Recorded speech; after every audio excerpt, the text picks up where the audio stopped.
Bonjour à tous et bienvenue dans mon univers. Je m'appelle Lila, grande passionnée de littérature classique. Je vous propose de plonger avec moi dans les chefs-d'œuvre intemporels des plus grands auteurs, cette magie qui nous transporte à travers les époques et révèle les profondeurs de l'âme humaine. Installez-vous confortablement, laissez-vous emporter par la beauté des mots et embarquez avec moi dans ces aventures littéraires. Notre voyage nous emmène au cœur du Paris du XIXe siècle, à la rencontre de Mimi Pinson, une jeune grisette joyeuse, honnête et digne. Rire partagé, amitié bohème et rêve fragile, son histoire esquisse un portrait touchant de la simplicité et de la vertu, dans un monde en quête de légèreté. Mimi Pinson, Alfred de Musset.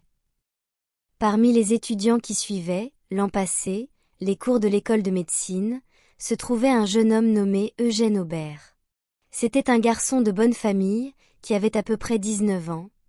Ses parents vivaient en province, et lui faisaient une pension modeste, mais qui lui suffisait. Il menait une vie tranquille, et passait pour avoir un caractère fort doux, ses camarades l'aimaient.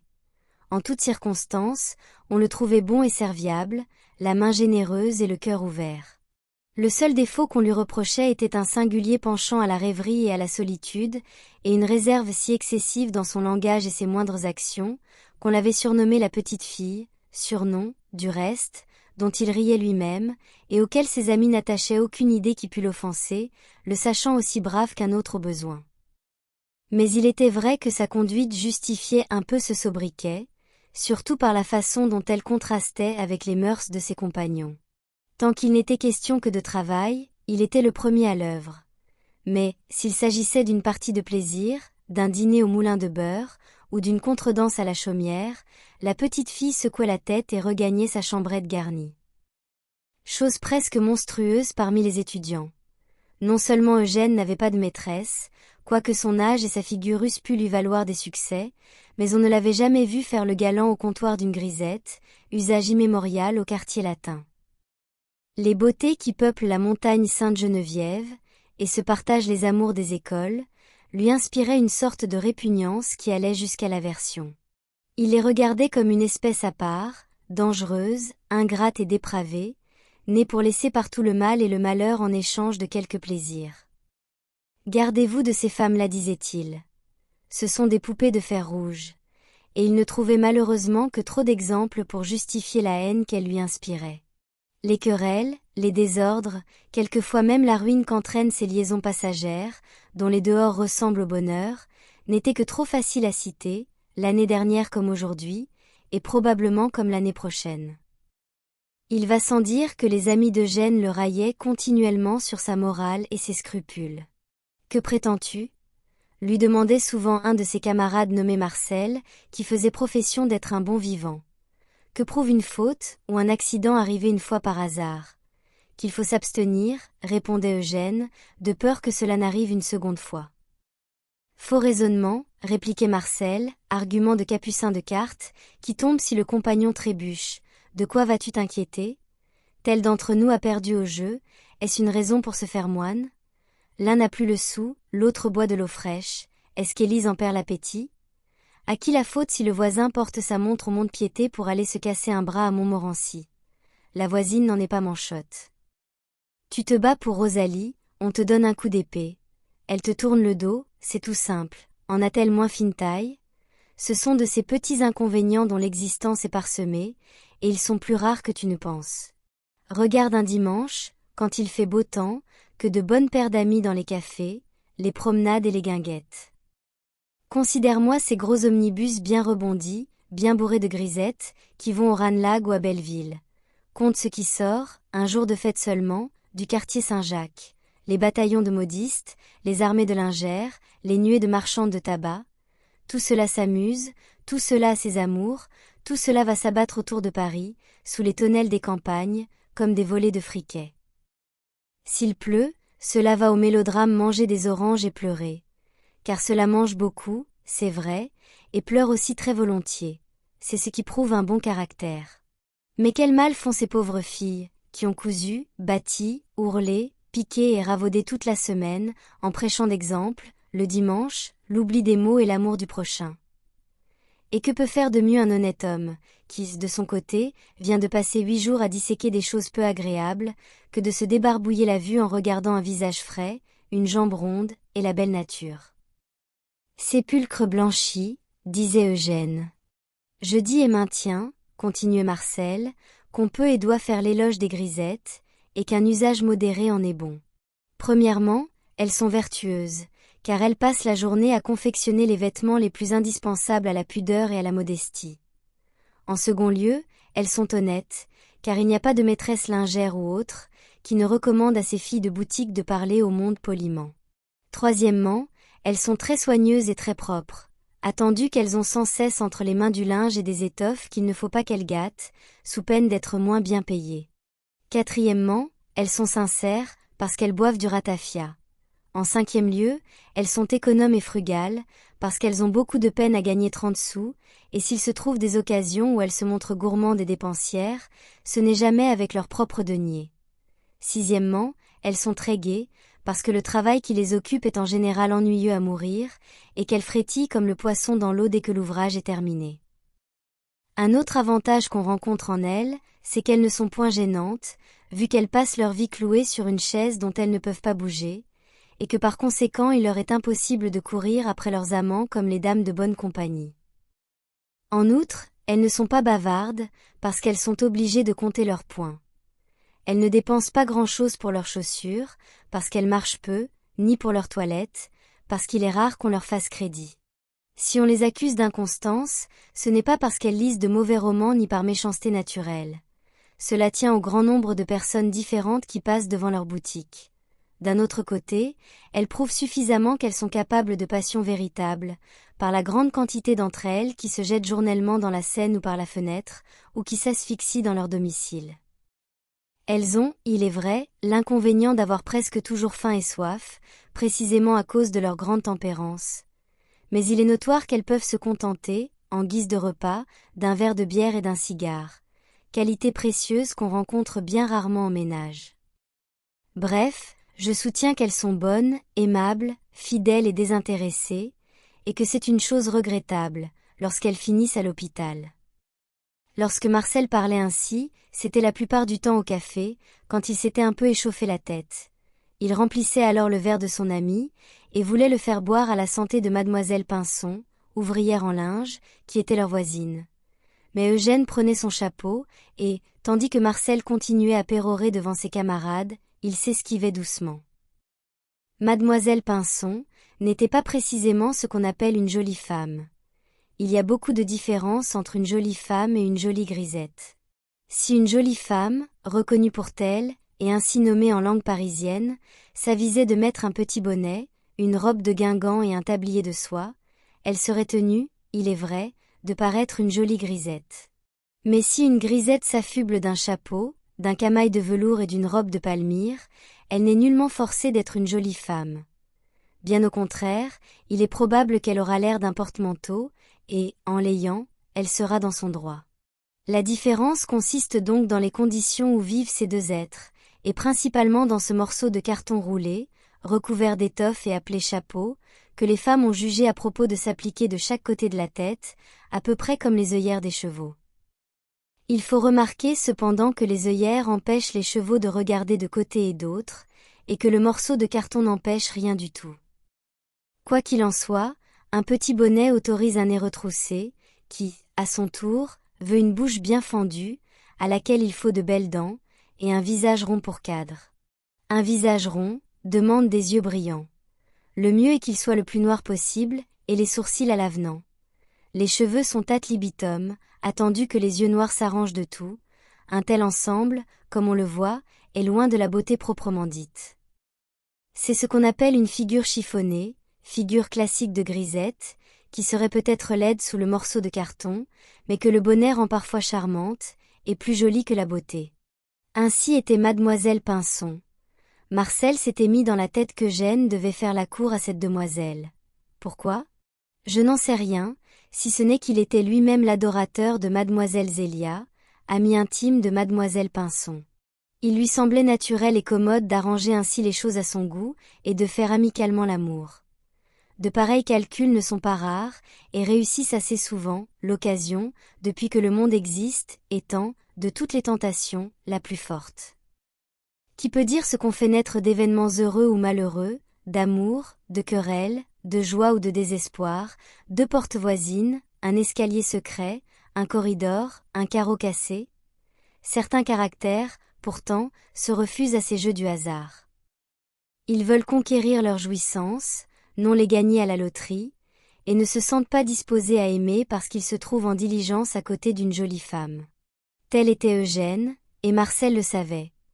Aussi avait-il formé depuis longtemps un projet assez simple, qu'il croyait merveilleux et surtout infaillible pour vaincre la résistance de son compagnon. Il avait résolu de donner un souper, et ne trouva rien de mieux que de choisir pour prétexte le jour de sa propre fête. Il fit donc apporter chez lui 2 douzaines de bouteilles de bière, un gros morceau de veau froid avec de la salade, une énorme galette de plomb, et une bouteille de vin de champagne. Il invita d'abord 2 étudiants de ses amis, puis il fit savoir à mademoiselle Zélia qu'il y avait le soir gala à la maison, et qu'elle eut à amener mademoiselle Pinson. Elles n'eurent garde d'y manquer. Marcel passait, à juste titre, pour un des talons rouges du quartier latin, de ces gens qu'on ne refuse pas. Et 7 heures du soir venaient à peine de sonner, que les 2 grisettes frappaient à la porte de l'étudiant, mademoiselle Zélia en robe courte, en brodequin gris et en bonnet à fleurs. Mademoiselle Pinson, plus modeste, vêtue d'une robe noire qui ne la quittait pas, et qui lui donnait, disait-on, une sorte de petit air espagnol dont elle se montrait fort jalouse. Toutes deux ignoraient, on le pense bien, les secrets desseins de leur hôte. Marcel n'avait pas fait la maladresse d'inviter Eugène d'avance, il eût été trop sûr d'un refus de sa part. Ce fut seulement lorsque ces demoiselles eurent pris place à table, et après le premier verre vidé, qu'il demanda la permission de s'absenter quelques instants pour aller chercher un convive, et qu'il se dirigea vers la maison qu'habitait Eugène. Il le trouva, comme d'ordinaire, à son travail, seul, entouré de ses livres. Après quelques propos insignifiants, il commença à lui faire tout doucement ses reproches accoutumés, qu'il se fatiguait trop, qu'il avait tort de ne prendre aucune distraction, puis il lui proposa un tour de promenade. Eugène, un peu las, en effet, ayant étudié toute la journée, accepta. Les 2 jeunes gens sortirent ensemble, et il ne fut pas difficile à Marcel, après quelques tours d'aller au Luxembourg, d'obliger son ami à entrer chez lui. Les 2 grisettes, restées seules, et ennuyées probablement d'attendre, avaient débuté par se mettre à l'aise. Elles avaient ôté leur châle et leur bonnet, et dansaient en chantant une contredanse, non sans faire, de temps en temps, honneur aux provisions, par manière d'essai. Les yeux déjà brillants et le visage animé, elles s'arrêtèrent joyeuses et un peu essoufflées, lorsque Eugène les salua d'un air à la fois timide et surpris. Attendu ses mœurs solitaires, il était à peine connu d'elles. Aussi l'eurent-elles bientôt dévisagé des pieds à la tête avec cette curiosité intrépide qui est le privilège de leur caste. Puis elles reprirent leurs chansons et leurs danses, comme si de rien n'était. Le nouveau venu, à demi déconcerté, faisait déjà quelques pas en arrière. Songeant peut-être à la retraite, lorsque Marcel, ayant fermé la porte à double tour, jeta bruyamment la clé sur la table. « Personne encore » s'écria-t-il, « que font donc nos amis ? Mais n'importe, le sauvage nous appartient.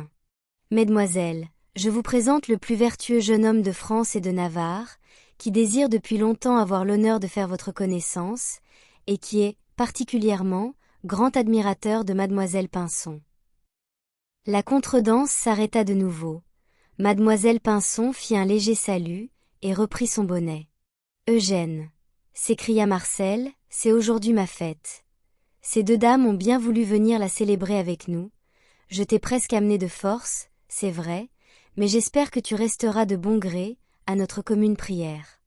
Il est à présent 8 heures à peu près, nous avons le temps de fumer une pipe en attendant que l'appétit nous vienne. » Parlant ainsi, il jeta un regard significatif à mademoiselle Pinson, qui, le comprenant aussitôt, s'inclina une seconde fois en souriant, et dit d'une voix douce à Eugène. « Oui, monsieur, nous vous en prions. » En ce moment, les 2 étudiants que Marcel avait invités frappèrent à la porte. Eugène vit qu'il n'y avait pas moyen de reculer sans trop de mauvaise grâce, et, se résignant, prit place avec les autres. Le souper fut long et bruyant. Ces messieurs, ayant commencé par remplir la chambre d'un nuage de fumée, buvaient d'autant pour se rafraîchir. Ces dames faisaient les frais de la conversation, et égayaient la compagnie de propos plus ou moins piquants aux dépens de leurs amis et connaissances, et d'aventures plus ou moins croyables, tirées des arrière-boutiques. Si la matière manquait de vraisemblance, du moins n'était-elle pas stérile. Deux clercs d'avoué, à les en croire, avaient gagné 20 000 francs en jouant sur les fonds espagnols, et les avaient mangés en 6 semaines avec 2 marchandes de gants. Le fils d'un des plus riches banquiers de Paris avait proposé à une célèbre lingère une loge à l'opéra et une maison de campagne qu'elle avait refusée, aimant mieux soigner ses parents et rester fidèle à un commis des deux magots. Certains personnages qu'on ne pouvait nommer, et qui étaient forcés par son rang à s'envelopper du plus grand mystère, venaient incognito rendre visite à une brodeuse du passage du Pont-Neuf, laquelle avait été enlevée tout à coup par ordre supérieur, mise dans une chaise de poste à minuit, avec un portefeuille plein de billets de banque, et envoyée aux États-Unis, etc. Suffit, dit Marcel, nous connaissons cela. Zélia improvise, et quant à mademoiselle Mimi, ainsi s'appelait mademoiselle Pinson en petit comité, ses renseignements sont imparfaits. Vos clercs d'avoué n'ont gagné qu'une entorse en voltigeant sur les ruisseaux. Votre banquier a offert une orange, et votre brodeuse est si peu aux États-Unis, qu'elle est visible tous les jours, de midi à 4 heures, à l'hôpital de la Charité, où elle a pris un logement par suite de manque de comestibles. Eugène était assis auprès de mademoiselle Pinson. Il crut remarquer, à ce dernier mot, prononcé avec une indifférence complète, qu'elle pâlissait. Mais, presque aussitôt, elle se leva, alluma une cigarette, et s'écria d'un air délibéré, « Silence à votre tour. Je demande la parole. Puisque le sieur Marcel ne croit pas aux fables, je vais raconter une histoire véritable, et corum par magna fui. »« Vous parlez latin ?» dit Eugène. « Comme vous voyez, » répondit mademoiselle Pinson. « Cette sentence me vient de mon oncle, qui a servi sous le grand Napoléon, et qui n'a jamais manqué de la dire avant de réciter une bataille. Si vous ignorez ce que ces mots signifient, vous pouvez l'apprendre sans payer. Cela veut dire, je vous en donne ma parole d'honneur. Vous saurez donc que, la semaine passée, je m'étais rendu, avec 2 de mes amis, Blanchette et Rougette, au théâtre de l'Odéon. »« Attendez que je coupe la galette, » dit Marcel. « Coupez, mais écoutez, » reprit mademoiselle Pinson. « J'étais donc allée avec Blanchette et Rougette à l'Odéon, voir une tragédie. Rougette, comme vous savez, vient de perdre sa grand-mère, elle a hérité de 400 francs. Nous avions pris une baignoire. 3 étudiants se trouvaient au parterre. Ces jeunes gens nous avisèrent, et, sous prétexte que nous étions seuls, nous invitèrent à souper. « De but en blanc ?» demanda Marcel. « En vérité, c'est très galant, et vous avez refusé, je suppose ? » ?»« Non, monsieur, » dit mademoiselle Pinson, « nous acceptâmes, et, à l'entracte, sans attendre la fin de la pièce, nous nous transportâmes chez Viot. »« Avec vos cavaliers ? » ?»« Avec nos cavaliers. » Le garçon commença, bien entendu, par nous dire qu'il n'y avait plus rien, mais une pareille inconvenance n'était pas faite pour nous arrêter. Nous ordonnâmes qu'on allât par la ville chercher ce qui pouvait manquer. Rougette prit la plume, et commanda un festin de noces. Des crevettes, une omelette au sucre, des beignets, des moules, des œufs à la neige, tout ce qu'il y a dans le monde des marmites. Nos jeunes inconnus, à dire vrai, faisaient légèrement la grimace. « Je le crois parbleu bien, » dit Marcel, nous n'en tînmes compte. La chose apportée, nous commençâmes à faire les jolies femmes, nous ne trouvions rien de bon, tout nous dégoûtait. À peine un plat était-il entamé, que nous le renvoyions pour en demander un autre. « Garçon, emportez cela, ce n'est pas tolérable, où avez-vous pris des horreurs pareilles ?» Nos inconnus désirèrent manger, mais il ne leur fut pas loisible. Bref, nous soupâmes comme dînait Sancho, et la colère nous porta même à briser quelques ustensiles. Belle conduite. Et comment payer ? Voilà précisément la question que les 3 inconnus s'adressèrent. Par l'entretien qu'ils eurent à voix basse, l'un d'eux nous parut posséder 6 francs, l'autre infiniment moins, et le 3e n'avait que sa montre, qu'il tira généreusement de sa poche. En cet état, les 3 infortunés se présentèrent au comptoir, dans le but d'obtenir un délai quelconque. « Que pensez-vous qu'on leur répondit ? » ?»« Je pense, » répliqua Marcel, « que l'on vous a gardé en gage, et qu'on les a conduits au violon. » C'est une erreur, dit mademoiselle Pinson. Avant de monter dans le cabinet, Rougette avait pris ses mesures, et tout était payé d'avance. Imaginez le coup de théâtre, à cette réponse de Viot, messieurs, tout est payé.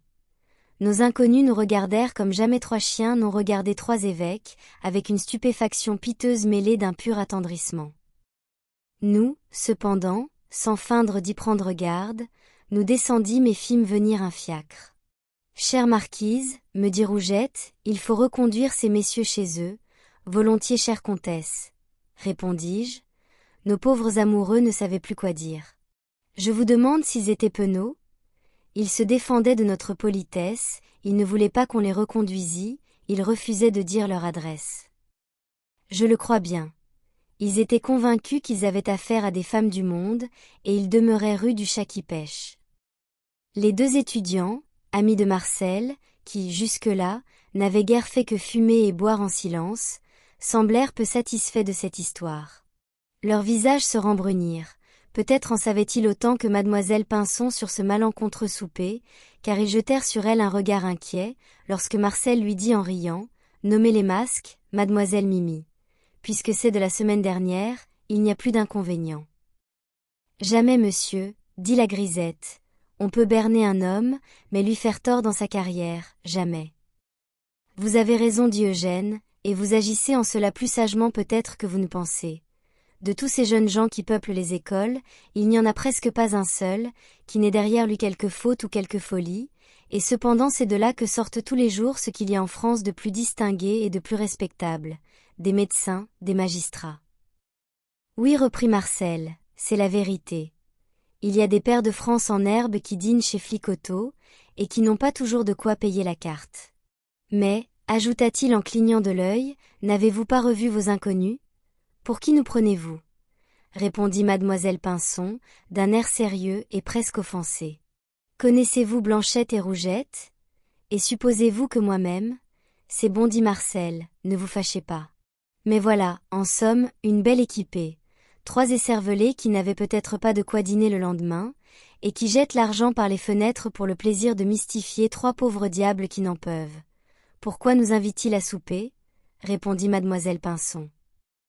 Avec la galette parut, dans sa gloire, l'unique bouteille de vin de champagne qui devait composer le dessert. Avec le vin on parle la chanson. Je vois, dit Marcel, je vois comme dit Cervantes, Zélia qui tousse, c'est signe qu'elle veut chanter.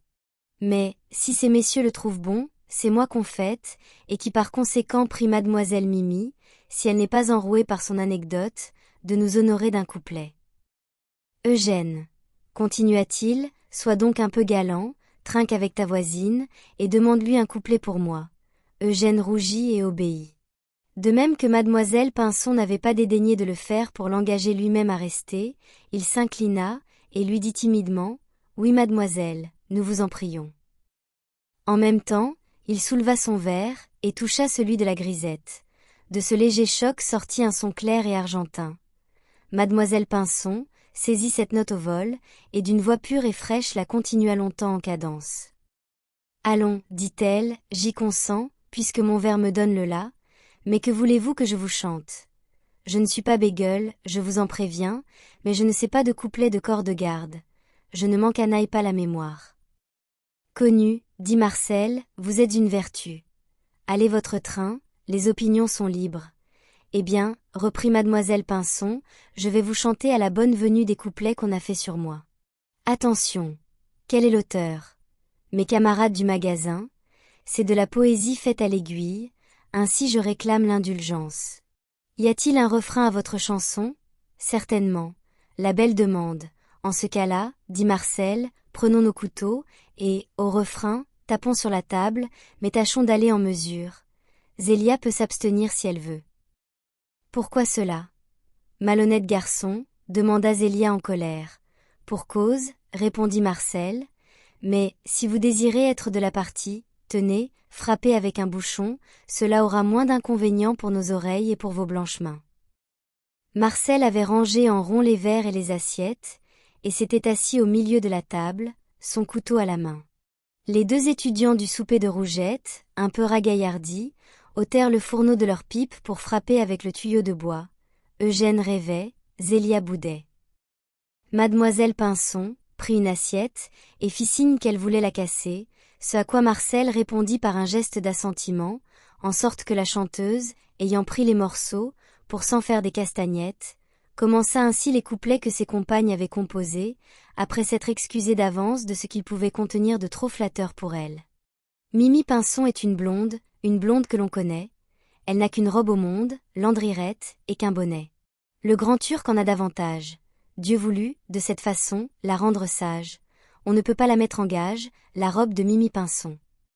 Mimi Pinson porte une rose blanche au côté. Cette fleur dans son cœur éclose, l'Andrirette, c'est la gaieté. Quand un bon souper la réveille, elle fait sortir la chanson de la bouteille. Parfois il penche sur l'oreille, le bonnet de Mimi Pinson. Elle a les yeux et la main preste. Les carabins matin et soir, usent les manches de leur veste, l'Andrirette, à son comptoir. Quoique sans maltraiter personne, Mimi leur fait mieux la leçon qu'à la Sorbonne. Il ne faut pas qu'on la chiffonne, la robe de Mimi Pinson. Mimi Pinson peut rester fille. Si Dieu le veut, c'est dans son droit. Elle aura toujours son aiguille, l'Andrirette, au bout du doigt. Pour entreprendre sa conquête, ce n'est pas tout qu'un beau garçon. Faut être honnête. Car il n'est pas loin de sa tête, le bonnet de Mimi Pinson. D'un gros bouquet de fleurs d'orange, si l'amour veut la couronner, elle a quelque chose en échange, l'Andrirette, à lui donner. Ce n'est pas, on se l'imagine, un manteau sur un écusson fourré d'hermine. C'est l'étui d'une perle fine, la robe de Mimi Pinson. Mimi n'a pas l'âme vulgaire, mais son cœur est républicain. Aux 3 jours elle a fait la guerre, l'Andrirette, en casaquin. À défaut d'une hallebarde, on l'a vue avec son poinçon monter la garde. Heureux qui mettra sa cocarde au bonnet de Mimi Pinson. Les couteaux et les pipes, voire même les chaises, avaient fait leur tapage, comme de raison, à la fin de chaque couplet. Les verres dansaient sur la table, et les bouteilles, à moitié pleines, se balançaient joyeusement en se donnant de petits coups d'épaule. « Et ce sont vos bonnes amies, dit Marcel, qui vous ont fait cette chanson-là ? Il y a un teinturier, c'est trop musqué. Parlez-moi de ces bons airs où on dit les choses. » Et il entonna d'une voix forte. Nanette n'avait pas encore 15 ans. Assez. Assez, dit mademoiselle Pinson, dansons plutôt. Faisons un tour de valse. Y a-t-il ici un musicien quelconque ? J'ai ce qu'il vous faut, répondit Marcel, j'ai une guitare. Mais, continua-t-il en décrochant l'instrument, ma guitare n'a pas ce qu'il lui faut. Elle est chauve de 3 de ses cordes. Mais voilà un piano, dit Zélia. Marcel va nous faire danser. Marcel lança à sa maîtresse un regard aussi furieux que si elle l'eût accusé d'un crime. Il était vrai qu'il en savait assez pour jouer une contredanse. Mais c'était pour lui, comme pour bien d'autres, une espèce de torture à laquelle il se soumettait peu volontiers. Zélia, en le trahissant, se vengeait du bouchon. « Êtes-vous folle ? » dit Marcel. « Vous savez bien que ce piano n'est là que pour la gloire, et qu'il n'y a que vous qui l'écorchiez, Dieu le sait. Où avez-vous pris que je sache faire danser ? Je ne sais que la Marseillaise, que je joue d'un seul doigt. Si vous vous adressiez à Eugène, à la bonne heure, voilà un garçon qui s'y entend. Mais je ne veux pas l'ennuyer à ce point, je m'en garderai bien. Il n'y a que vous ici, d'assez indiscrète pour faire des choses pareilles sans crier gare. » Pour la 3e fois, Eugène rougit, et s'apprêta à faire ce qu'on lui demandait d'une façon si politique et si détournée. Il se mit donc au piano, et un quadrille s'organisa. Ce fut presque aussi long que le souper.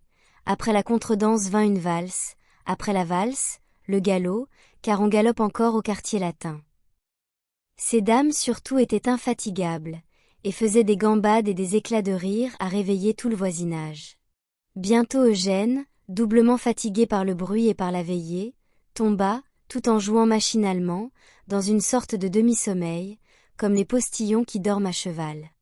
Les danseuses passaient et repassaient devant lui comme des fantômes dans un rêve. Et, comme rien n'est plus aisément triste qu'un homme qui regarde rire les autres, la mélancolie, à laquelle il était sujet, ne tarda pas à s'emparer de lui. Triste joie, pensait-il, misérable plaisir. Instant qu'on croit voler au malheur, et qui sait laquelle de ces 5 personnes qui sautent si gaiement devant moi est sûre, comme disait Marcel, d'avoir de quoi dîner demain.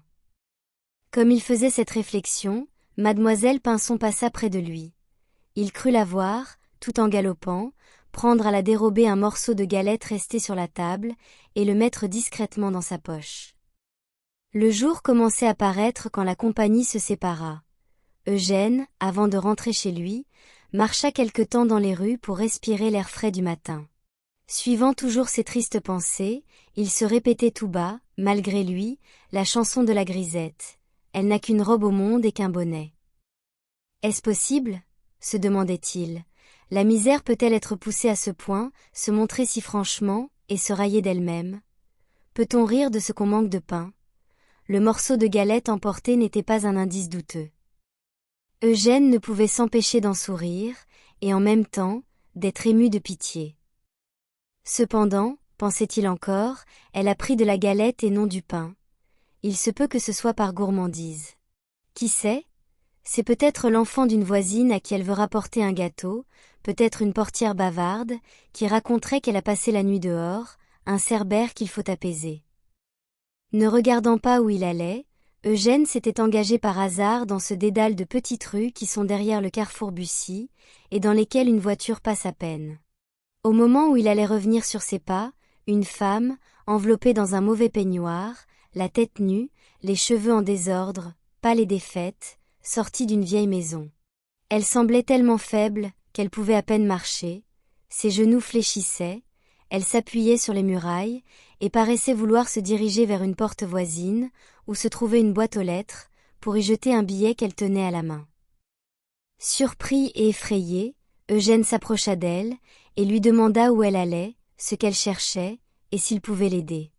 En même temps, il étendit le bras pour la soutenir, car elle était près de tomber sur la borne. Mais, sans lui répondre, elle recula avec une sorte de crainte et de fierté. Elle posa son billet sur une borne, montra du doigt la boîte, et paraissant rassembler toutes ses forces. Là, dit-elle seulement, puis, continuant à se traîner au mur, elle regagna sa maison. Eugène essaya en vain de l'obliger à prendre son bras et de renouveler ses questions. Elle rentra lentement dans l'allée sombre et étroite dont elle était sortie. Eugène avait ramassé la lettre. Il fit d'abord quelques pas pour la mettre à la poste, mais il s'arrêta bientôt. Cette étrange rencontre l'avait si fort troublé, et il se sentait frappé d'une sorte d'horreur, mêlée d'une compassion si vive, que, avant de prendre le temps de la réflexion, il rompit le cachet presque involontairement. Il lui semblait odieux et impossible de ne pas chercher, n'importe par quel moyen, à pénétrer un tel mystère. Évidemment cette femme était mourante. Était-ce de maladie ou de faim?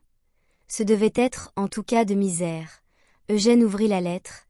Elle portait sur l'adresse « à Monsieur le baron de » et renfermait ce qui suit « Lisez cette lettre, monsieur, et par pitié, ne rejetez pas ma prière, vous pouvez me sauver, et vous seul. Croyez-moi ce que je vous dis, sauvez-moi, et vous aurez fait une bonne action, qui vous portera bonheur. Je viens de faire une cruelle maladie, qui m'a ôté le peu de force et de courage que j'avais. Le mois d'août, je rentre en magasin. Mes effets sont retenus dans mon dernier logement, et j'ai presque la certitude qu'avant samedi je me trouverai tout à fait sans asile. J'ai si peur de mourir de faim, que ce matin j'avais pris la résolution de me jeter à l'eau, car je n'ai rien pris encore depuis près de 24 heures. Lorsque je me suis souvenu de vous, un peu d'espoir m'est venu au cœur. N'est-ce pas que je ne me suis pas trompé? Monsieur, je vous en supplie à genoux, si peu que vous ferez pour moi me laissera respirer encore quelques jours. Moi, j'ai peur de mourir, et puis je n'ai que 23 ans. Je viendrai peut-être à bout, avec un peu d'aide, d'atteindre le premier du mois. Si je savais des mots pour exciter votre pitié, je vous les dirais, mais rien ne me vient à l'idée. Je ne puis que pleurer de mon impuissance, car, je le crains bien, vous ferez de ma lettre comme on fait quand on en reçoit trop souvent de pareilles. Vous la déchirerez sans penser qu'une pauvre femme est là, qui attend les heures et les minutes avec l'espoir que vous aurez pensé, qu'il serait par trop cruel de la laisser ainsi dans l'incertitude. Ce n'est pas l'idée de donner un louis, qui est si peu de chose pour vous, qui vous retiendra, j'en suis persuadée. Aussi il me semble que rien ne vous est plus facile que de plier votre aumône dans un papier, et de mettre sur l'adresse, à Mademoiselle Bertin, rue de l'Éperon. J'ai changé de nom depuis que je travaille dans les magasins, car le mien est celui de ma mère. En sortant de chez vous, donnez cela à un commissionnaire. J'attendrai mercredi et jeudi, et je prierai avec ferveur pour que Dieu vous rende humain. Il me vient à l'idée que vous ne croyez pas à tant de misère, mais si vous me voyiez, vous seriez convaincu. Rougette. Si Eugène avait d'abord été touché en lisant ces lignes, son étonnement redoubla, on le pense bien, lorsqu'il vit la signature. Ainsi c'était cette même fille qui avait follement dépensé son argent en partie de plaisir, et imaginé ce souper ridicule raconté par mademoiselle Pinson, c'était elle que le malheur réduisait à cette souffrance et à une semblable prière. Tant d'imprévoyance et de folie semblaient à Eugène un rêve incroyable. Mais point de doute, la signature était là, et mademoiselle Pinson, dans le courant de la soirée, avait également prononcé le nom de guerre de son amie Rougette, devenue mademoiselle Bertin. Comment se trouvait-elle tout à coup abandonnée, sans secours, sans pain, presque sans asile? Que faisaient ses amis de la veille, pendant qu'elle expirait peut-être dans quelque grenier de cette maison? Et qu'était-ce que cette maison même où l'on pouvait mourir ainsi? Ce n'était pas le moment de faire des conjectures. Le plus pressé était de venir au secours de la faim. Eugène commença par entrer dans la boutique d'un restaurateur qui venait de s'ouvrir, et par acheter ce qu'il y put trouver. Cela fait, il s'achemina, suivi du garçon, vers le logis de Rougette. Mais il éprouvait de l'embarras à se présenter brusquement ainsi. L'air de fierté qu'il avait trouvé à cette pauvre fille lui faisait craindre, sinon un refus, du moins un mouvement de vanité blessée. Comment lui avouer qu'il avait lu sa lettre? Lorsqu'il fut arrivé devant la porte, « Connaissez-vous, dit-il au garçon, une jeune personne qui demeure dans cette maison, et qui s'appelle mademoiselle Bertin? » « Oh que oui, monsieur, répondit le garçon. C'est nous qui portons habituellement chez elle, mais si monsieur y va, ce n'est pas le jour. Actuellement elle est à la campagne. Qui vous l'a dit? Demanda Eugène. Pardi monsieur, c'est la portière. Mademoiselle Rougette aime à bien dîner, mais elle n'aime pas beaucoup à payer. Elle a plutôt fait de commander des poulets rôtis et des homards que rien du tout. Mais, pour voir son argent, ce n'est pas une fois qu'il faut y retourner. Aussi nous savons, dans le quartier, quand elle y est ou quand elle n'y est pas. Elle est revenue, reprit Eugène. Montez chez elle, laissez-lui ce que vous portez, et si elle vous doit quelque chose, ne lui demandez rien aujourd'hui. Cela me regarde, et je reviendrai. Si elle veut savoir qui lui envoie ceci, vous lui répondrez que c'est le baron de. Sur ces mots, Eugène s'éloigna. Chemin faisant, il rajusta comme il put le cachet de la lettre, et la mit à la poste. Après tout, pensa-t-il, Rougette ne refusera pas, et si elle trouve que la réponse à son billet a été un peu prompte, elle s'en expliquera avec son baron. Les étudiants, non plus que les grisettes, ne sont pas riches tous les jours. Eugène comprenait très bien que, pour donner un air de vraisemblance à la petite fable que le garçon devait faire, il eût fallu joindre à son envoi le louis que demandait Rougette. Mais là était la difficulté. Les louis ne sont pas précisément la monnaie courante de la rue Saint-Jacques. D'une autre part, Eugène venait de s'engager à payer le restaurateur, et, par malheur, son tiroir, en ce moment, n'était guère mieux garni que sa poche. C'est pourquoi il prit sans différer le chemin de la place du Panthéon. En ce temps-là, demeurait encore sur cette place ce fameux barbier qui a fait banqueroute, et s'est ruiné en ruinant les autres. Là, dans l'arrière-boutique, où se faisait en secret la grande et la petite usure, venait tous les jours l'étudiant pauvre et sans souci, amoureux peut-être, emprunter à énorme intérêt quelques pièces dépensées gaiement le soir, et chèrement payées le lendemain. Là, entrait furtivement la grisette, la tête basse, le regard honteux, venant louer pour une partie de campagne un chapeau fané, un châle reteint, une chemise achetée au mont-de-piété. Là, des jeunes gens de bonne maison, ayant besoin de 25 louis, souscrivaient pour 2 ou 3 000 francs de lettres de change. Des mineurs mangeaient leurs biens en herbe, des étourdis ruinaient leur famille, et souvent perdaient leur avenir. Depuis la courtisane titrée, à qui un bracelet tourne la tête, jusqu'au cuistre nécessiteux qui convoite un bouquin ou un plat de lentilles, tout venait là comme aux sources du pactole, et l'usurier barbier, fier de sa clientèle et de ses exploits jusqu'à s'en vanter, entretenait la prison de Clichy en attendant qu'il y allât lui-même. Telle était la triste ressource à laquelle Eugène, bien qu'avec répugnance, allait avoir recours pour obliger Rougette, ou pour être du moins en mesure de le faire, car il ne lui semblait pas prouvé que la demande adressée au baron produisit l'effet désirable. C'était de la part d'un étudiant beaucoup de charité, à vrai dire, que de s'engager ainsi pour une inconnue, mais Eugène croyait en Dieu. toute bonne action lui semblait nécessaire. Le premier visage qu'il aperçut, en entrant chez le barbier, fut celui de son ami Marcel, assis devant une toilette, une serviette au cou, et feignant de se faire coiffer. Le pauvre garçon venait peut-être chercher de quoi payer son souper de la veille. Il semblait fort préoccupé, et fronçait les sourcils d'un air peu satisfait, tandis que le coiffeur, feignant de son côté de lui passer dans les cheveux un fer parfaitement froid, lui parlait à demi-voix dans son accent gascon. Devant une autre toilette, dans un petit cabinet, se tenait assis, également affublé d'une serviette, un étranger fort inquiet, regardant sans cesse de côté et d'autre, et, par la porte entr'ouverte de l'arrière-boutique, on apercevait, dans une vieille psyché, la silhouette passablement maigre d'une jeune fille, qui, aidée de la femme du coiffeur, essayait une robe à carreaux écossais. « Que viens-tu faire ici à cette heure » s'écria Marcel, dont la figure reprit l'expression de sa bonne humeur habituelle, dès qu'il reconnut son ami. Eugène s'assit près de la toilette, expliqua en peu de mots la rencontre qu'il avait faite, et le dessein qui l'amenait. « Ma foi, dit Marcel, tu es bien candide. De quoi te mêles-tu, puisqu'il y a un baron ? Tu as vu une jeune fille intéressante qui éprouvait le besoin de prendre quelque nourriture. Tu lui as payé un poulet froid, c'est digne de toi, il n'y a rien à dire. Tu n'exiges d'elle aucune reconnaissance, l'incognito te plaît, c'est héroïque, mais aller plus loin, c'est de la chevalerie. Engager sa montre ou sa signature pour une lingère que protège un baron, et que l'on n'a pas l'honneur de fréquenter, cela ne s'est pratiqué, de mémoire humaine, que dans la bibliothèque bleue. Ris de moi si tu veux, répondit Eugène. Je sais qu'il y a dans ce monde beaucoup plus de malheureux que je n'en puis soulager.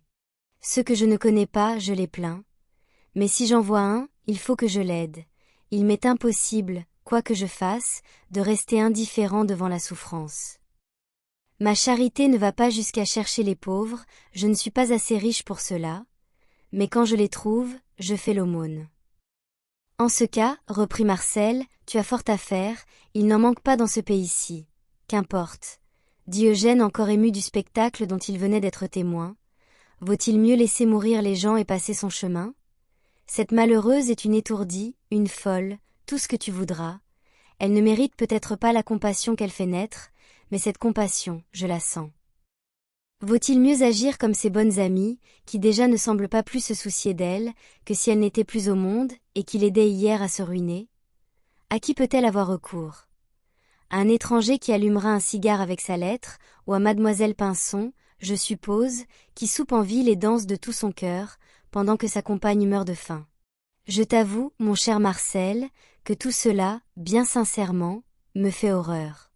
Cette petite évaporée d'hier soir, avec sa chanson et ses quolibets, riant et babillant chez toi, au moment même où l'autre, l'héroïne de son conte, expire dans un grenier, me soulève le cœur.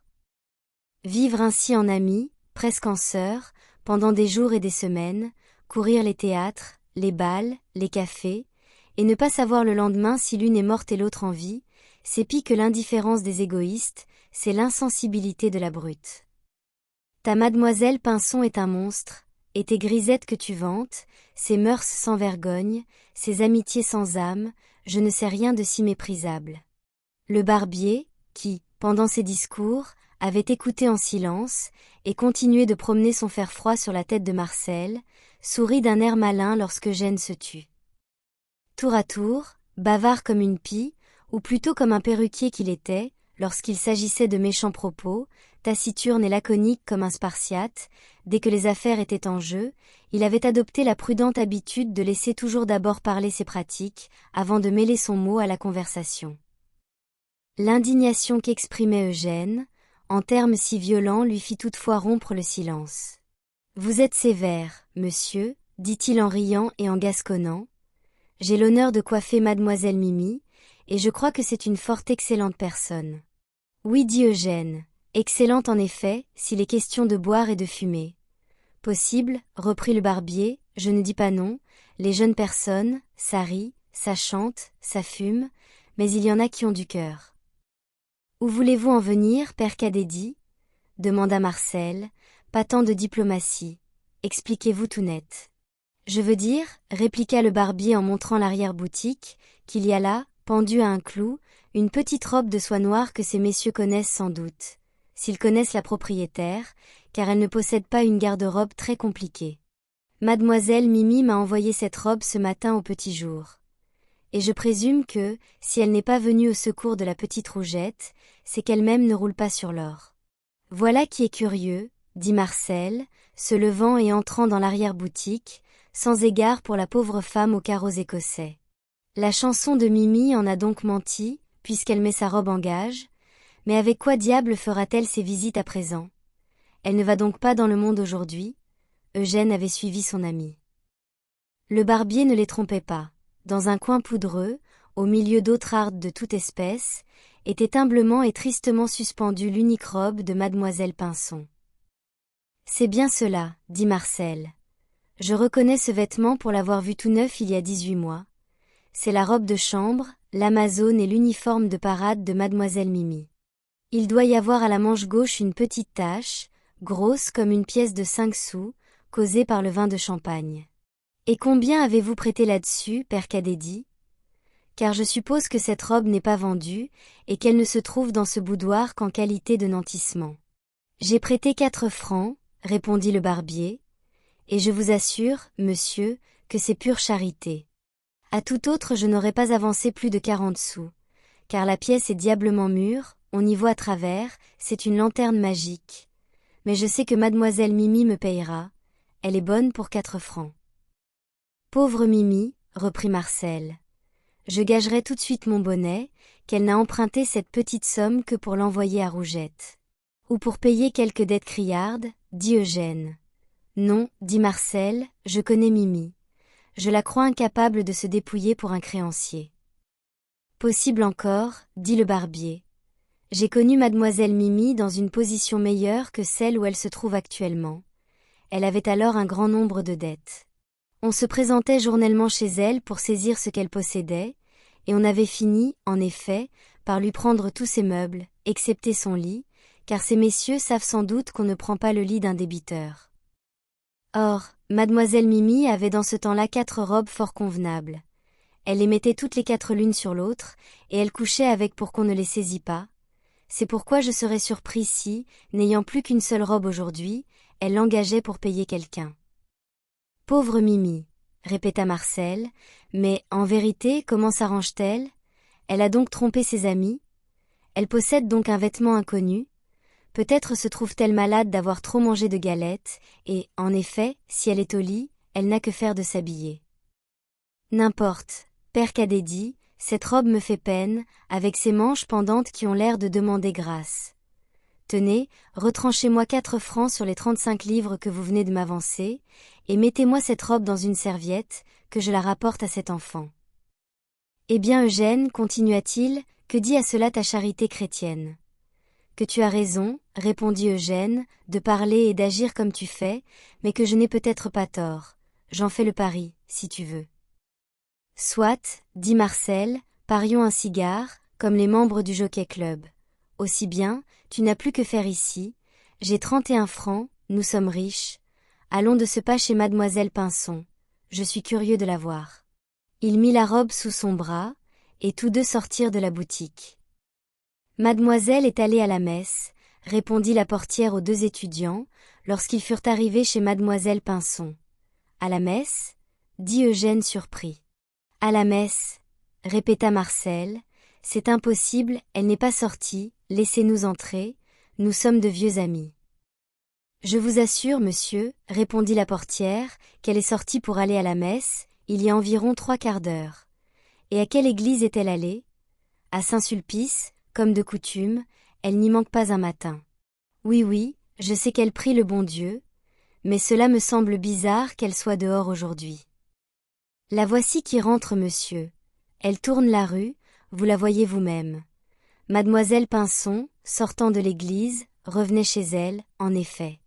Marcel ne l'eut pas plutôt aperçue, qu'il courut à elle, impatient de voir de près sa toilette. Elle avait, en guise de robe, un jupon d'indienne foncé, à demi caché sous un rideau de serge verte, dont elle s'était fait, tant bien que mal, un châle. De cet accoutrement singulier, mais qui, du reste, n'attirait pas les regards, à cause de sa couleur sombre, sortait sa tête gracieuse coiffée de son bonnet blanc, et ses petits pieds chaussés de brodequins. Elle s'était enveloppée dans son rideau avec tant d'art et de précaution, qu'il ressemblait vraiment à un vieux châle, et qu'on ne voyait presque pas la bordure. En un mot, elle trouvait moyen de plaire encore dans cette friperie, et de prouver, une fois de plus sur terre, qu'une jolie femme est toujours jolie. « Comment me trouvez-vous » dit-elle aux deux jeunes gens en écartant un peu son rideau, et en laissant voir sa fine taille serrée dans son corset. « C'est un déshabillé du matin que Palmyre vient de m'apporter. »« Vous êtes charmante, » dit Marcel. « Ma foi, je n'aurais jamais cru qu'on pût avoir si bonne mine avec le châle d'une fenêtre. »« En vérité, » reprit mademoiselle Pinson, « j'ai pourtant l'air un peu paquet. »« Paquet de roses, » répondit Marcel. « J'ai presque regret maintenant de vous avoir apporté votre robe. »« Ma robe ? Où l'avez-vous trouvée ? Où elle était, apparemment. Et vous l'avez tirée de l'esclavage ? Et mon Dieu, oui, j'ai payé sa rançon. M'en voulez-vous de cette audace ? Non pas. À charge de revanche. Je suis bien aise de revoir ma robe, car, à vous dire vrai, voilà déjà longtemps que nous vivons toutes les deux ensemble, et je m'y suis attachée insensiblement. En parlant ainsi, mademoiselle Pinson montait lestement les 5 étages qui conduisaient à sa chambrette, où les deux amis entrèrent avec elle. « Je ne puis pourtant, reprit Marcel, vous rendre cette robe qu'à une condition. »« Fi donc, » dit la grisette, quelque sottise. « Des conditions ? Je n'en veux pas. »« J'ai fait un pari, » dit Marcel. « Il faut que vous nous disiez franchement pourquoi cette robe était en gage. »« Laissez-moi donc d'abord la remettre, » répondit mademoiselle Pinson. « Je vous dirai ensuite mon pourquoi, mais je vous préviens que, si vous ne voulez pas faire antichambre dans mon armoire ou sur la gouttière, il faut, pendant que je vais m'habiller, que vous vous voiliez la face comme Agamemnon. »« Qu'à cela ne tienne, » dit Marcel. « Nous sommes plus honnêtes qu'on ne pense, et je n'hasarderai pas même un œil. »« Attendez, » reprit mademoiselle Pinson, « je suis pleine de confiance, mais la sagesse des nations nous dit que 2 précautions valent mieux qu'1. » En même temps, elle se débarrassa de son rideau, et l'étendit délicatement sur la tête des deux amis, de manière à les rendre complètement aveugles. « Ne bougez pas, leur dit-elle, c'est l'affaire d'un instant. Prenez garde à vous, dit Marcel. S'il y a un trou au rideau, je ne réponds de rien. Vous ne voulez pas vous contenter de notre parole, par conséquent elle est dégagée. Heureusement ma robe l'est aussi, dit mademoiselle Pinson, et ma taille aussi, ajouta-t-elle en riant et en jetant le rideau par terre. Pauvre petite robe. Il me semble qu'elle est toute neuve, j'ai un plaisir à me sentir dedans. Et votre secret ? Nous le direz-vous maintenant ? Voyons, soyez sincères, nous ne sommes pas bavards. Pourquoi et comment une jeune personne comme vous, sage, rangée, vertueuse et modeste, a-t-elle pu accrocher ainsi, d'un seul coup, toute sa garde-robe à un clou ? Pourquoi ? Pourquoi répondit mademoiselle Pinson, paraissant hésiter. Puis elle prit les deux jeunes gens chacun par un bras, et leur dit en les poussant vers la porte. « Venez avec moi, vous le verrez. » Comme Marcel s'y attendait, elle les conduisit rue de l'Éperon. Marcel avait gagné son pari, les 4 francs et le morceau de galette de mademoiselle Pinson étaient sur la table de Rougette, avec les débris du poulet d'Eugène. La pauvre malade allait un peu mieux, mais elle gardait encore le lit. Et, quelle que fût sa reconnaissance envers son bienfaiteur inconnu, elle fit dire à ces messieurs, par son amie, qu'elle les priait de l'excuser, et qu'elle n'était pas en état de les recevoir. « Que je la reconnais bien là, » dit Marcel. Elle mourait sur la paille dans sa mansarde, qu'elle ferait encore la duchesse vis-à-vis de son pot à l'eau. Les deux amis, bien qu'à regret, furent donc obligés de s'en retourner chez eux, comme ils étaient venus, non sans rire entre eux de cette fierté et de cette discrétion si étrangement nichée dans une mansarde. Après avoir été à l'école de médecine suivre les leçons du jour, ils dînèrent ensemble, et, le soir venu, ils firent un tour de promenade au boulevard italien. Là, tout en fumant le cigare qu'il avait gagné le matin. « Avec tout cela, disait Marcel, n'es-tu pas forcé de convenir que j'ai raison d'aimer, au fond, et même d'estimer ces pauvres créatures. Considérons sainement les choses sous un point de vue philosophique. Cette petite Mimi, que tu as tant calomniée, ne fait-elle pas, en se dépouillant de sa robe, une œuvre plus louable, plus méritoire, j'ose même dire plus chrétienne, que le bon roi Robert en laissant un pauvre couper la frange de son manteau ?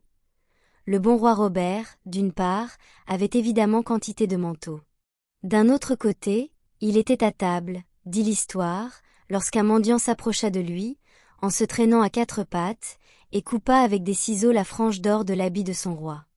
Madame la reine trouva la chose mauvaise, et le digne monarque, il est vrai, pardonna généreusement au coupeur de franges, mais peut-être avait-il bien dîné. Vois quelle distance entre lui et Mimi. Mimi, quand elle a appris l'infortune de Rougette, assurément était à jeun. Sois convaincue que le morceau de galette qu'elle avait emporté de chez moi était destiné par avance à composer son propre repas. Or, que fait-elle? Au lieu de déjeuner, elle va à la messe, et en ceci elle se montre encore au moins l'égale du roi Robert, qui était fort pieux, j'en conviens, mais qui perdait son temps à chanter au lutrin, pendant que les Normands faisaient le diable à quatre. Le roi Robert abandonne sa frange, et, en somme, le manteau lui reste. Mimi envoie sa robe tout entière au père Cadédi, action incomparable en ce que Mimi est femme, jeune, jolie, coquette et pauvre. Et note bien que cette robe lui est nécessaire pour qu'elle puisse aller, comme de coutume, à son magasin, gagner le pain de sa journée. Non seulement donc elle se prive du morceau de galette qu'elle allait avaler, mais elle se met volontairement dans le cas de ne pas dîner. Observons en outre que le père Cadédi est fort éloigné d'être un mendiant, et de se traîner à quatre pattes sous la table. Le roi Robert, renonçant à sa frange, ne fait pas un grand sacrifice, puisqu'il la trouve toute coupée d'avance, et c'est à savoir si cette frange était coupée de travers ou non, et en état d'être recousue. Tandis que Mimi, de son propre mouvement, bien loin d'attendre qu'on lui vole sa robe, arrache elle-même de dessus son pauvre corps ce vêtement, plus précieux, plus utile que le clinquant de tous les passementiers de Paris.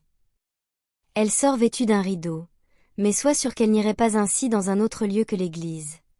Elle se ferait plutôt couper un bras que de se laisser voir ainsi fagoter au Luxembourg ou aux Tuileries, mais elle ose se montrer à Dieu, parce qu'il est l'heure où elle prie tous les jours.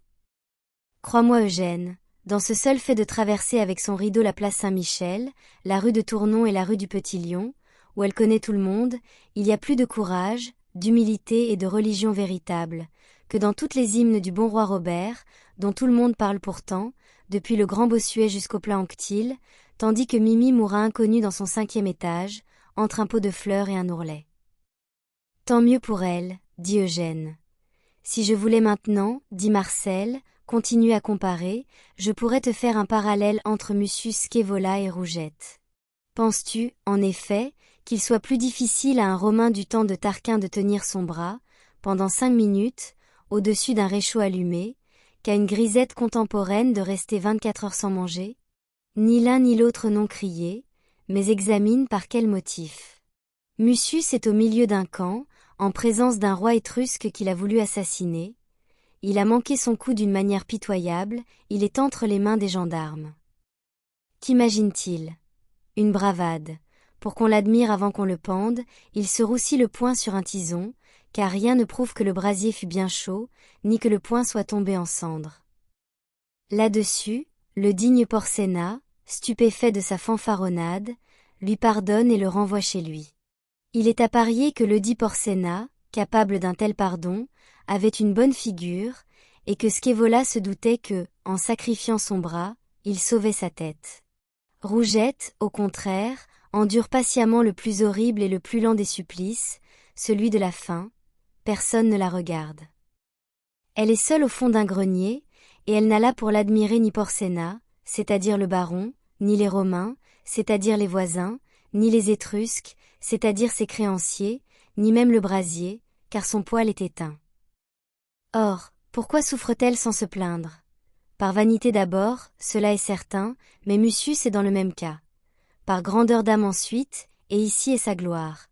Car si elle reste muette derrière son verrou, c'est précisément pour que ses amis ne sachent pas qu'elle se meurt, pour qu'on n'ait pas pitié de son courage, pour que sa camarade Pinson, qu'elle sait bonne et toute dévouée, ne soit pas obligée, comme elle a fait, de lui donner sa robe et sa galette. Mucius, à la place de Rougette, eût fait semblant de mourir en silence, mais c'eût été dans un carrefour ou à la porte de Flicoteaux. Son taciturne et sublime orgueil eût été une manière délicate de demander à l'assistance un verre de vin et un croûton. Rougette, il est vrai, a demandé un louis au baron, que je persiste à comparer à Porcena. Mais ne vois-tu pas que le baron doit évidemment être redevable à Rougette de quelques obligations personnelles?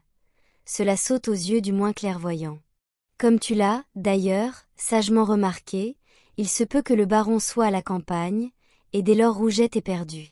Et ne crois pas pouvoir me répondre ici par cette vaine objection qu'on oppose à toutes les belles actions des femmes, à savoir qu'elles ne savent ce qu'elles font, et qu'elles courent au danger comme les chats sur les gouttières.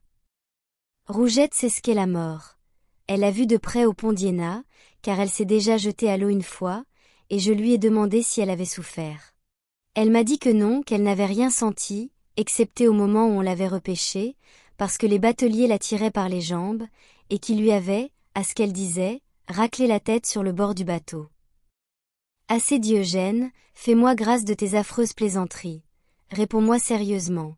Crois-tu que de si horribles épreuves, tant de fois répétées, toujours menaçantes, puissent enfin porter quelque fruit? Ces pauvres filles, livrées à elles-mêmes, sans appui, sans conseil, ont-elles assez de bon sens pour avoir de l'expérience? Y a-t-il un démon, attaché à elles, qui les voue à tout jamais au malheur et à la folie, ou, malgré tant d'extravagance, peuvent-elles revenir au bien? En voilà une qui prie Dieu, dis-tu. Elle va à l'église, elle remplit ses devoirs, elle vit honnêtement de son travail. Ses compagnes paraissent l'estimer, et vous autres mauvais sujets, vous ne la traitez pas vous-même avec votre légèreté habituelle. En voilà une autre qui passe sans cesse de l'étourderie à la misère, de la prodigalité aux horreurs de la faim. Certes, elle doit se rappeler longtemps les leçons cruelles qu'elle reçoit. Crois-tu que, avec de sages avis, une conduite réglée, un peu d'aide, on puisse faire de telles femmes des êtres raisonnables? S'il en est ainsi, dis-le-moi, une occasion s'offre à nous. Allons de ce pas chez la pauvre Rougette. Elle est sans doute encore bien souffrante, et son amie veille à son chevet. Ne me décourage pas, laisse-moi agir. Je veux essayer de les ramener dans la bonne route, de leur parler un langage sincère, je ne veux leur faire ni sermon ni reproche. Je veux m'approcher de ce lit, leur prendre la main, et leur dire. En ce moment, les deux amis passaient devant le café Tortoni. La silhouette de deux jeunes femmes, qui prenaient des glaces près d'une fenêtre, se dessinait à la clarté des lustres. L'une d'elles agita son mouchoir, et l'autre partit d'un éclat de rire. Parbleu, dit Marcel, si tu veux leur parler, nous n'avons que faire d'aller si loin, car les voilà, Dieu me pardonne. Je reconnais Mimi à sa robe, et Rougette à son panache blanc, toujours sur le chemin de la friandise. Il paraît que monsieur le baron a bien fait les choses. Et une pareille folie, dit Eugène, ne t'épouvante pas? Si fait, dit Marcel. Mais, je t'en prie, quand tu diras du mal des grisettes, fais une exception pour la petite Pinson. Elle nous a conté une histoire à souper, elle a engagé sa robe pour 4 francs, elle s'est fait un châle avec un rideau. Et qui dit ce qu'il sait, qui donne ce qu'il a, qui fait ce qu'il peut, n'est pas obligé à davantage. Merci de m'avoir écouté. J'espère que vous avez apprécié ce petit voyage. N'hésitez pas à encourager ma petite chaîne et surtout à me témoigner dans les commentaires, les grands classiques de la littérature que vous aimeriez entendre. Je vous souhaite une belle journée et vous dis à très bientôt.